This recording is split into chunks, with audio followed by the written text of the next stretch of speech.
क्षेत्र में 3 दिन पूर्व छात्रा को गोली मार हत्याकांड का खुलासा हुआ। आईजी एवं सतीश गणेश ने प्रेस वार्ता में बताया कि पिता ने कबूल किया बेटी की हत्या का जुर्म। फिरोजाबाद गत 23 अक्टूबर 2020 की रात्रि को थाना रसूलपुर क्षेत्र प्रेमनगर डाक बंगला गली नंबर 2 में एक 16 वर्षीय छात्र की 3 युवकों द्वारा गोली मारकर हत्या करने की बात पुलिस को मृतक छात्रा के पिता द्वारा बताई गई थी।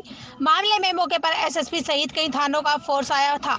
गहनता से मौका मुआयना किया गया। थाना पुलिस ने नामजद 3 व अज्ञात नामजदों से पूछताछ की तो एसएसपी सचिंदर पटेल ने 3 टीमें गठित की थी।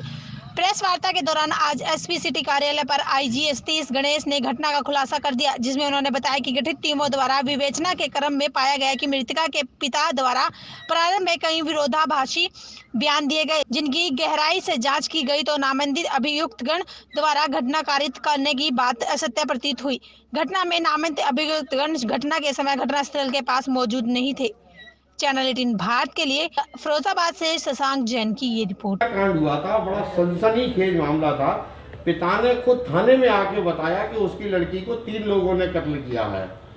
48 घंटे बाद पुलिस ने तफ्तीश में क्या पाया? देखिए, मैं ये बताना चाहूँगा कि जनपद फिरोज़ाबाद के थाना रसूलपुर में 23/24 की रात्रि में ये सूचना प्राप्त हुई रात में कि 3 लोगों ने एक नाबालिग बच्ची की निर्मम तरीके से घर में घुस के हत्या करी है।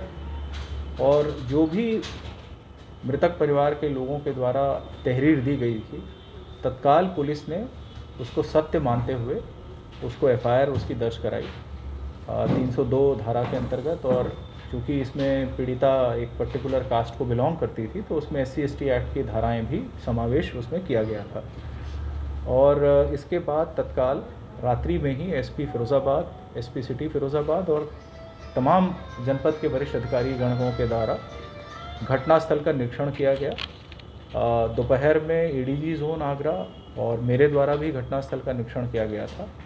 और प्रारंभिक छानबीन में कुछ तथ्य ऐसे प्रकाश में आ रहे थे कि जो स्टेटमेंट्स थे उन स्टेटमेंट्स में काफ़ी विरोधाभास था। लेकिन हमारे सामने चुनौती ये थी कि जनपद की कानून व्यवस्था को भी अक्षुण्ण रखना था। और चूँकि मृतका का जो पार्थिव शरीर था उसका पंचायतनामा होने के बाद पोस्टमार्टम की कार्रवाई चल रही थी, तो पोस्टमार्टम की कार्रवाई के उपरांत जब उसकी रिपोर्ट आई, फिर पार्थिव शरीर का विधिवत तरीके से अंतिम संस्कार हुआ। तत्पश्चात पुलिस ने 3-4 टीमें गठित करी और गहराई से एक-एक बिंदु पर छानबीन करना शुरू करा। मिसाल के तौर पे जो आरोपी युवक थे, आरोपी युवकों को हिरासत में लिया गया। उनके बयानों में जो भी बातें उनके द्वारा बताई गई थी उसका तकमीला कराया गया, उनके CDR एनालिसिस कराई गई।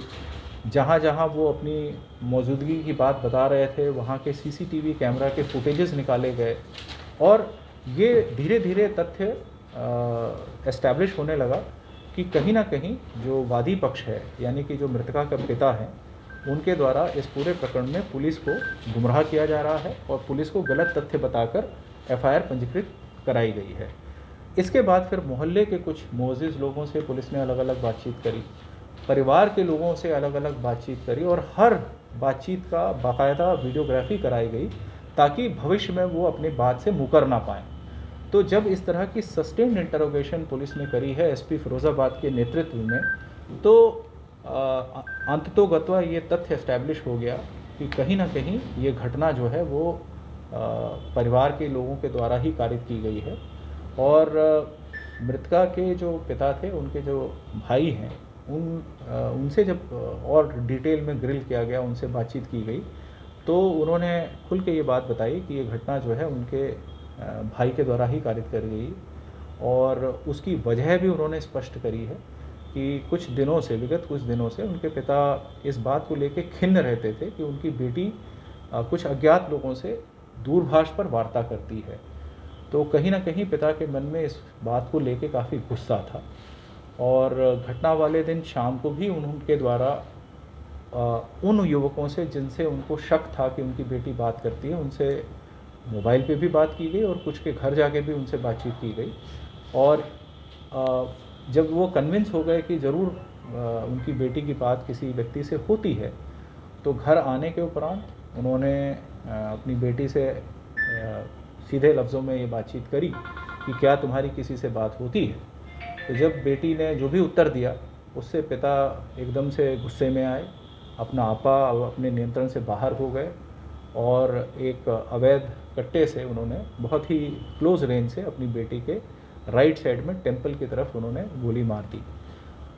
गोली मारने के उपरांत चूँकि घर में और भी सदस्य थे और वो लोग भागकर वहाँ पहुँचे और गुस्से में आरोपी यानी कि जो पिता हैं उनके द्वारा ये उनको धमकाया गया कि अगर कोई भी सत्य बात बाहर बताएगा तो उसका भी वो यही हर्ष करेंगे। तो इस बात से भयभीत होकर घर वाले ने चुप्पी साध ली और पिता ने फिर एक जिसको कहते हैं कि एक पूरी मनगढ़ंत कहानी गढ़ी और उसी आधार पर उन्होंने एफआईआर जो है पुलिस को आके दी कि साहब की 3 लोगों के द्वारा उनकी बेटी का कत्ल छेड़खानी के विरोध करने के आधार पर किया गया है। तो अब तक की पूरी विवेचना से ये बातें इस्टेब्लिश हो गई हैं कि छेड़खानी जैसा कोई विषय नहीं था। दूरभाष पे बात होने की बातचीत तो आई है जो कि सीडीआर से भी पुष्ट हो रही है, लेकिन इन 3 युवकों को जिनको नामजद किया गया है उनका किसी भी प्रकार से इस घटना में शरीक होना नहीं पाया गया है क्योंकि उनकी मौजूदगी कहीं और भी पाई जा रही है। तो एक व्यक्ति एक समय पे एक ही स्थान पे हो सकता है, 2 अलग अलग स्थानों पे नहीं हो सकता। और इन सब तथ्यों को एकत्रित करने के उपरांत जब पिता को फाइनली मतलब पुलिस ने कस्टडी में लिया और पिता से पूछताछ करी तो उसने अपना जुर्म कबूल कर लिया और जो वेपन इस्तेमाल किया था 315 बोर का अवैध तमंचा है वो भी पुलिस ने उनकी कस्टडी से बरामद किया है। अब वो फोरेंसिक एग्जामिनेशन के लिए उसको बैलिस्टिक एग्जामिनेशन के लिए भेजा जाएगा और जो बाकी विवेचना है उस विवेचना को अभी और आगे बढ़ाया जाएगा। सर, फिरोजाबाद जनपद में देखने में आया है कि कई लोग पुलिस को गुमराह करने के लिए नेम्ड एफआईआर कराते हैं जिसमें दोषी तो बाद में पकड़ा जाता है, निर्दोष कहीं ना कहीं उस कृत्य की सजा भुगतते हैं जो उन्होंने किया नहीं। तो क्या ऐसी स्थिति में इनके खिलाफ कोई कार्रवाई नहीं होनी चाहिए? देखिए, ये बड़ा अच्छा प्रश्न है आपका। मैं आपको बताना चाहूँगा कि वर्ष 2019 दिसंबर की एक घटना थी जिसमें इसी प्रकार से थाना पचोखरा में कुछ लोगों के द्वारा फर्जी SC/ST एक्ट और रेप जैसे गंभीर धाराओं का केस रजिस्टर कराया गया था। 24 घंटे के अंदर ये एस्टैब्लिश कर लिया गया कि ये घटना कम्प्लीटली फर्जी है और उस आधार पर उन लोगों के खिलाफ जिन्होंने ये साजिश रची थी, पुलिस को गुमराह किया था, उनके खिलाफ कड़ी धाराओं में कार्रवाई की गई, उनको जेल भी भेजा गया है। तो मैं ये बताना चाहूँगा कि ये फिरोज़ाबाद जनपद ही है जहाँ पे ये नज़ीर पहले पेश की जा चुकी है और हम हर केस को मेरिट पे देखते हैं।